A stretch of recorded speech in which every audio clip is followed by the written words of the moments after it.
Good morning, YouTube. If you've come here to talk sports, well, you've come to the wrong place. At least for me. April was a commentator for the Bears for years in Chicago, but I know nothing about football. And the big game was this weekend with the Chiefs, and Taylor Swift cheered her boyfriend on to a win for this wild card game. Yeah.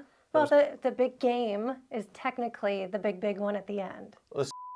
Well, you're not, I mean, I don't know if we could say it, but we're never allowed to say because they've trademarked it. So you can never say it. We can't give any football commentary at all. That's right. No, Even if we wanted to. You can, but you just can't say we're talking about the for whatever reason, they've trademarked that. So if you're on the radio, you're on TV, you're promoting it, they don't let you say it unless you've paid to say. So Jake's bleep this every single time we say the toilet bowl out. Yeah. So, okay, I changed it to something else. So all you right. can say the big game is that. So, that's not what I'm interested in. I don't care about football at all. It's a big blind spot for me. We were having lunch with friends today, and they were talking about football with April for half an hour, and I was just like, oh my God, when can we get back to cars? But what everybody's complaining about is this is the very first time that a playoff game has been exclusive to a streaming service. So NBC didn't put it on NBC. They said if you want to watch it, you got to watch it on Peacock, and they paid the NFL $100 million for the privilege of taking this game off the mainstream and onto a struggling platform of theirs that doesn't even have the amount of subscribers that normally the people watch this game. They usually have about 30 million people watching these playoff games, and that's about how many subscribers total Peacock has. So their entries in new subscribers was up 50%, but a lot of people tuned out or complained, hated the idea, and some really vocal opponents to it, including Charles Barkley. He called them greedy pigs. NBC. And then multiple players had posted on Twitter complaining about it. And even the congressman wrote an angry letter to NBC complaining about this and how they gave NBC sort of a pass with antitrust laws, with monopolies and things. And now they're abusing it by forcing people to sign up for a streaming service to watch the great American football game. I think it's a weird way to get to force people to subscribe to your streaming platform, because not all the games are going to be on Peacock. They're going to be on Amazon Prime is another one. Perhaps Netflix is going to... Well, Amazon's been doing it. But it's less of a thing because everybody has Prime, because that's how they buy things. We get how many Prime packages a week from yours. So everybody has that, so it's not as big of a deal. But this one was a playoff game, so it was a bigger deal, and on an obscure streaming platform that nobody has. So. Well, and then that's the way to grow your platform then, is to purchase the rights to that specific game. They reported 50% increase in subscribers in that period, in the lead up to it. So let's say they got 1 million new subscribers to get the game at $12 a month, I think is what they charge for it. So how much would that be? 12 times 12. $10 million. If they sign up if they stay on for a whole year, then they make their money back on that NFL game. Still a money loser, but I imagine most people probably signed up and then immediately canceled. But it had me thinking, because I cut the cord a few years ago and decided, okay, I'm just going to sign up for these streaming services myself and not have cable. And thought it was going to save me a lot of money. And I've never really accounted before, how many streaming things I've signed up for and how much it actually costs. And I did for the first time, and, well, crap. Is it more? It's more. So I'll go through the list here. We have Starlink internet right now because there's nothing that quite reaches. We're just on the outskirts of civilization, basically. And fiber hasn't reached out here yet, so that would be $60.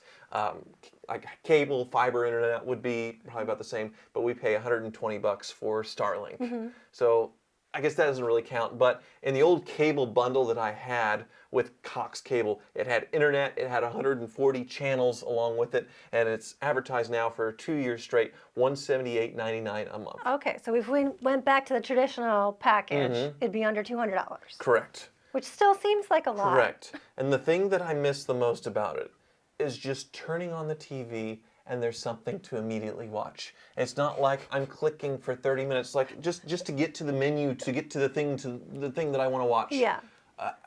It takes so long versus TV on, History Channel, whatever. It's immediately, it's 2 buttons, 1 button, and I'm there. Well, you're sacrificing that for the commercials. I feel like. And, that's the thing. Which is a drag, because now that we're not used to seeing commercials, one 30-second commercial seems like it's 30 minutes. Yes. They drag on forever. So we recently watched a competitor's auction to Barrett Jackson, and the commercials were unbelievable. I remember like watching the Daytona 500 on Fox, and the commercial breaks, people were complaining about how many commercial breaks. Right. That's the only way TV is making any money right now, because less people are watching, so the commercials are cheaper, so they have to stack more in to make all of their money. So yeah, a big thing there. But you signed up for Peacock, paid all that monthly thing, and you were still getting just as many commercials. But yeah, so I have back to the list here. So I have Starlink internet. It's more expensive than normal, but it's just because of where we are, and it's pretty fast and reliable. But the main source of TV that I have is the Hulu Live TV that's sort of with the Amazon account. It's all sort of mixed together. And that's $98 a month for me to get. On top of your internet charge. Correct. That's a lot. That gives me live TV, a bunch of channels. But the weird thing, like that auction we were watching, which was on Motor Trend, for me to watch it, I couldn't go on the Motor Trend on-demand app, which I have for $4.99 a month. I had to watch it on the TV channel that wasn't on their app. So I had to go use the Hulu to go on, which is TV on, change the input to Amazon, Amazon to Hulu, Hulu to the channel, and however minutes later for that to all boot up, I finally am watching what I want to watch. That's really the path. Yes. That we took. It's insane. That is insane. Rather than on channel 49. Yeah. I mean, it's a, I don't know if it's fair to say, but it's a free market still to see who's going to win this streaming service. Who's going to end up on top? Because for a while, Netflix was the king. Everyone had Netflix. Everyone sharing Netflix password. But obviously, they've had a lot of drops in subscriptions, and there's new streaming platforms out now that are kind of taking that market. And who's going to end up on top? Well, that's why I have, I think, 8 now. It started out with just Netflix, and I do still have it. $22.99 a month now for the full-blown Netflix. And we still do use Netflix quite a bit. We just watched a new movie on there, the one where they all ate each other when the airplane crashed. So, yeah, that was a really uplifting, nice, great evening watch. 2 hours and 20 minutes of people eating the passengers that died on the plane. The Snow, what was it called? I don't remember, but Something Snow, where this 1970 rugby team or whatever. Plane crash, and they ended up eating each other. Would you eat your friend if you crash in a plane? Sure. To live, yes. Okay. Yes. So we use Netflix quite a bit. It's now up to $22.99 a month. It's getting more and more expensive. The next one is Disney Plus at $15.25 a month. The one that I have. I don't think I've been on Disney Plus in 6 months. No. So I've wasted a lot of money on that, because ever since the last season of Mandalorian, which was so terrible. They ruined it. Like the second season, so amazing. Ended with Luke Skywalker showing up de-aged and just kicking butt. Awesome. And then they bring back Anakin Skywalker as Darth Vader and Obi-Wan Kenobi, Ewan McGregor. Turd. And the newest one with Rosario Dawson. Didn't watch it. So yeah, I went through the Obi-Wan Kenobi, bad. Mandalorian, bad. Started to watch one more. I don't even remember. It was bad. So then I just quit. Like, I quit watching all the Star Wars stuff. And the kids don't really watch any of the old Disney movies. We haven't really been selecting those. So are we waiting for the day where these big streamers combine into maybe 1 or 2 front runners? Is that perhaps what's going to be happening? Some sort of conglomerate. I don't know. But Disney Plus is supposedly one of those juggernauts, but apparently they're struggling with subscribers because of their content. There's plenty of YouTube channels out there about people complaining about their content and going over political bents over story and making good shows and things. And we won't go into that. But I somewhat agree. So the next one on my list, HBO Max. Which, have we used it lately? No, but it just seems so weird to have to pay for each of these channels. It's almost like you're paying for every single channel that you're watching. Right. But I had to get it to watch the end of Game of Thrones years ago. So, and then there's been plenty of other shows. There was the one with the comedian and the young comedian writing for her. That was funny. Then the family, the whole rich family arguing with each other. Succession, that was a great movie. That just ended. So I watched that. But I don't think I've been on HBO in months. Right. Well, what's annoying is that logging on and off of each of these streaming networks, forgetting your password, doing password resets, and it's still not working, and it asks you what your secret question code is, what your grandmother's favorite fruit was back in 1972, and it's like, no, I don't know that security question. I Googled it just to make sure Yeah. I was paying attention, but the one show, The Gilded Age, we were watching that on HBO Max. Well, that's a very important show. April is really into The Gilded Age, and she is really into one particular character in The Gilded Age that apparently... Hi, Neelix. Yes. I remind you of Mr. Russell is in The Gilded Age, and he's just kind of this, doesn't come from old money, and he got to make his way through, old school New York without having that heritage of being a Vanderbilt or being... Well, every time Mr. Russell comes on the screen in the show, she... Do I do that?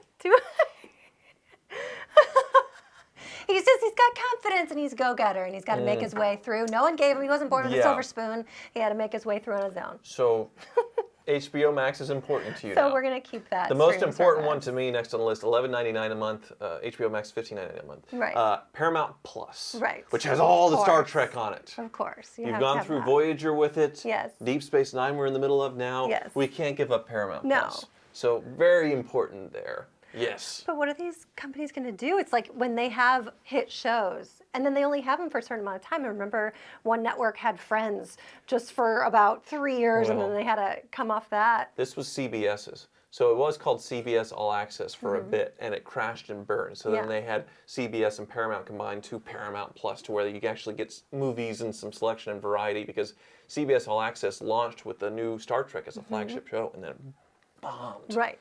Bombed. Right. So, yeah, the next one on the list, Apple TV for $9.99 a month, which I have that one. You do? I don't think I've had Apple TV on the...